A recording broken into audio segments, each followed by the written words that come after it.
Volví, estoy aquí y vamos a entrar al segundo nivel que para mí es el más chulo, el que más me gusta porque es súper complejo y claro que sí, a mí me encantan las cosas complejas. El segundo nivel es justamente el análisis iconográfico y aquí nosotros nos adentramos al significado que tiene la imagen, la descripción, el análisis como tal de la imagen. En este caso vamos a tomar en cuenta la pregunta, ¿qué significa lo que veo? ¿Qué significado tiene? Ya aquí no voy a mencionar, aquí tengo que decir el por qué significa y cómo se interpreta. Puede ser que tú lo interpretes de una forma, otra persona lo va a interpretar de otra manera. La interpretación en este caso es libre. Pero esencial, ¿qué significa lo que veo? Tienes que quedarte con esa pregunta en la cabeza. ¿Qué significa lo que veo? Y por eso entonces vamos a conocer cuáles son los elementos que yo debo de tomar en cuenta en el análisis iconográfico. Lo primero que nosotros vamos a tomar en cuenta es el contexto. Y te vas a preguntar a ti mismo o le vas a preguntar a la obra, ¿cuál es tu contexto? ¿Dónde te desarrollaste? ¿Qué debo de tomar en cuenta? Entonces, partiendo del año de la realización de la obra, que te voy a mostrar cómo lo puedes identificar, y el lugar en el cual se realizó, tú vas a tomar en cuenta entonces cuáles son los aspectos históricos, sociales, políticos y económicos que intervienen en la obra. Tienes que sentarte e investigar, buscar esa base histórica de la cual parte esa obra. Y el segundo, tienes que ver cuál es el contexto del autor, por cuáles situaciones él ha pasado que le hizo llegar a ese punto. Cada una de las obras se encargan de revelar situaciones puntuales que vivieron los autores, pero también en la época en la cual ellos se situaron. Por eso es sumamente importante que tú te concentres en esta parte. En este caso, vamos a apreciar un poquito esta obra, la cual se conoce como Las Dos Fridas. Si te fijas en la parte inferior derecha, está ubicado lo que sería la ficha técnica, la cual nos brinda información acerca de la obra. Es básicamente su identificación, su hoja de presentación.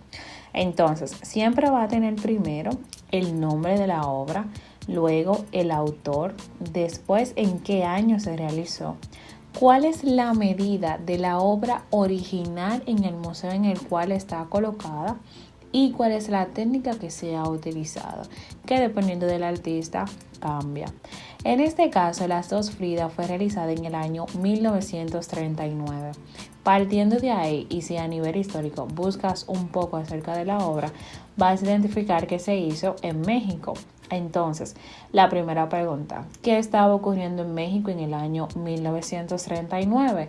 Ahí te vas a buscar lo que sería el contexto histórico, social, político de ese país en ese momento que estaba atravesando, que puede dar pie a lo que el artista quiere plasmar. En segundo lugar, el contexto del autor, en este caso. Si te fijas, te das cuenta y la obra se llama así mismo Las Dos Fridas. Es básicamente un reflejo de la otra y expresa situaciones que ella estaba viviendo en ese momento. Pero ¿qué tipo de situaciones? Ahí te cuestionas para poder buscar la información. Entonces, en ese momento estaba en una ruptura amorosa, pero también estaba enfrentando diferentes problemas de salud, justamente cuando su esposo, el pintor Diego, decide dejarla, o sea, decide terminar este matrimonio que por cierto fue muy tóxico. Entonces, eso es también parte del contexto del autor que tú lo tienes que tomar en cuenta, lo cual te ayuda a identificar por lo cual estaba pasando y el motivo real por el cual está haciendo esa obra. Ahora tienes que tomar en cuenta a qué vanguardia artística pertenece la obra. Aquí vas a partir de la descripción de la vanguardia. Ya nosotros vimos una serie de vanguardias, es verdad, la vimos por grupo y por el momento vamos a trabajar justamente con las que nos ha tocado. ¿Qué nosotros hacemos? Identificamos a la vanguardia a la cual pertenece y en esto nos ayuda muchísimo las características de esa vanguardia, pero sobre todo la técnica que utiliza. Una de las características esenciales de la vanguardia es que comienzan a utilizar un trazo libre y espontáneo. Esas vanguardias salen de lo que es lo tradicional, por eso es que es un cambio total y radicar en lo que es el mundo del arte, porque no es solamente ya el autor se basa en lo real, en lo que ve y en las situaciones que está viviendo en ese momento, sino que que le da un giro a las cosas y comienza a salir de lo tradicional, comienza a salir de lo común y comienza a hacer cosas nuevas, cosas diferentes. No se quede en el montón. Por eso es que las vanguardias incluso están aparte, no se juntan con los movimientos artísticos, que son la primera parte de la historiografía del arte, sino que se va mucho más profundo. Entonces las técnicas son muy puntuales, cada una de las vanguardias tiene una técnica características que nos permite identificarla del montón. Entonces, ahora vamos a ver una obra.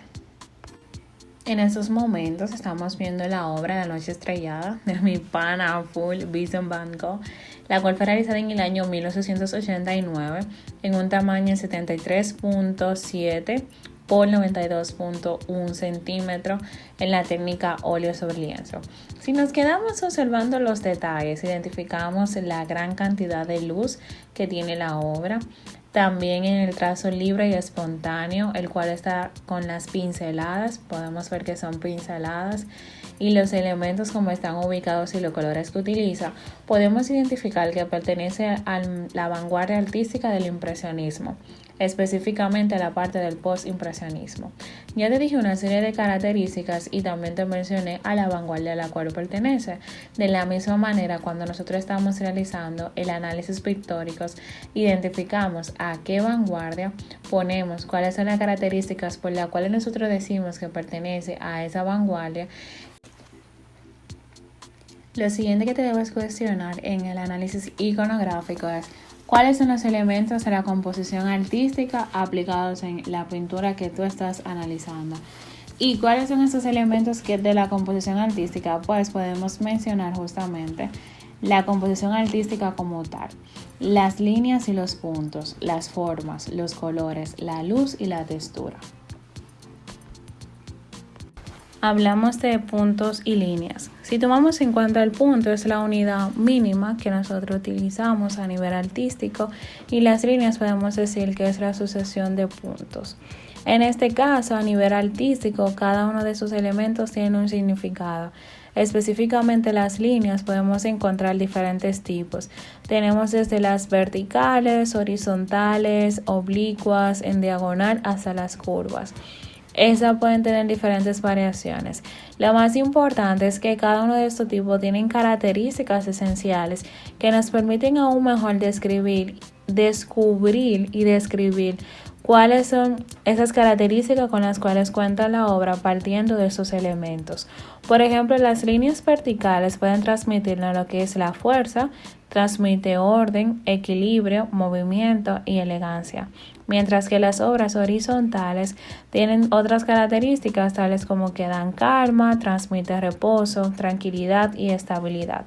Cada una de las variaciones tiene su significado. Es importante que lo tomemos en cuenta y que podamos investigar para el momento en el cual nos toque realizar el análisis de nuestras obras pictóricas. Si tú pensaste que nosotros terminamos, pues no. Déjame decirte que esto sigue y ahora vamos a entrar a la parte más chula, que son las formas. Sí, las formas geométricas, las que tú conoces, que se habla mucho en matemática, el cuadrado, el círculo y demás, todo eso. También nosotros lo llevamos al mundo del arte. Pero no solamente vamos a decir en la obra pictórica predomina los círculos, los triángulos, no, sino que también debemos decir cuál es el significado que esta tiene. Y es una tarea que ciertamente te va a tocar, pero por ejemplo, el círculo transmite lo que es la perfección, así como yo.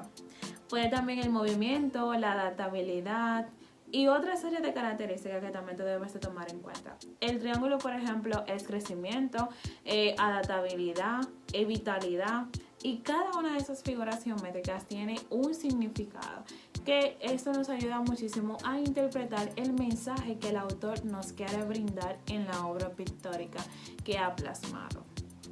De significado, no podíamos dejar fuera los colores, que es uno de los elementos más importantes y esenciales dentro de la composición artística que nosotros debemos de tomar en cuenta. Entonces, en esta ocasión es muy importante que tú puedas tener a mano lo que es la psicología del color, para que tú puedas conocer el significado de cada uno de los colores. Y dependiendo de lo que la obra tiene, tú puedes entonces describir el color o los colores que tiene y el significado que tiene ese color. Recuerda que justamente este nivel consiste en yo interpretar lo que veo, darle significado a lo que estoy viendo, para así poder descubrir qué es lo que me quiere decir esta obra. También nosotros podemos tomar en cuenta si son los colores cálidos, si son fríos, de acuerdo a la combinación que están utilizando el autor en la obra. A través del círculo cromático podemos identificar los diferentes colores según sus niveles. Encontramos los primarios, los cuales si los combinamos entre sí nos dan un secundario. En el caso de los primarios tenemos el amarillo, el rojo y el azul, que al mezclarlo tenemos los secundarios conocidos como naranja, violeta y verde.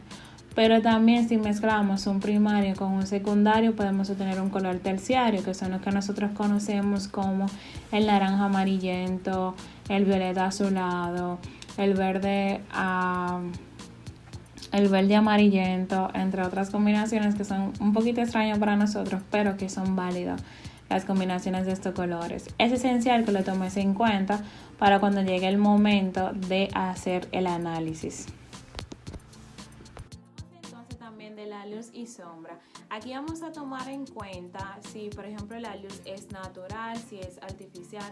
La mayoría de los casos, si nosotros lo vemos simplemente así y ya, vamos a decir, pero esta luz es artificial porque yo no la estoy viendo.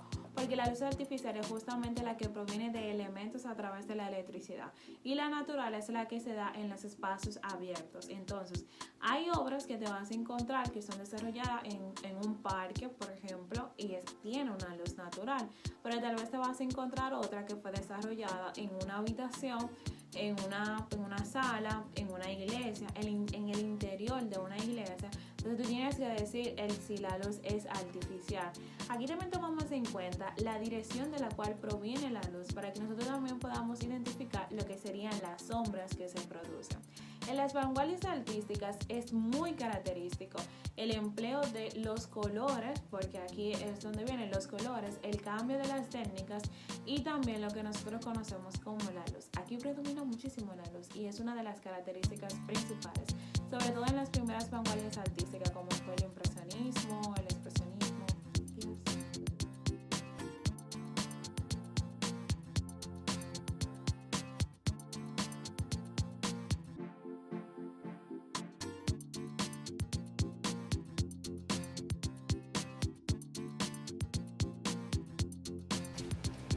Si tomamos en cuenta esta obra, que es la obra Merengue, realizada por Jaime Kors en el año 1937, en la técnica óleo sobre tela podemos identificar cada uno de los elementos que ya te he mencionado.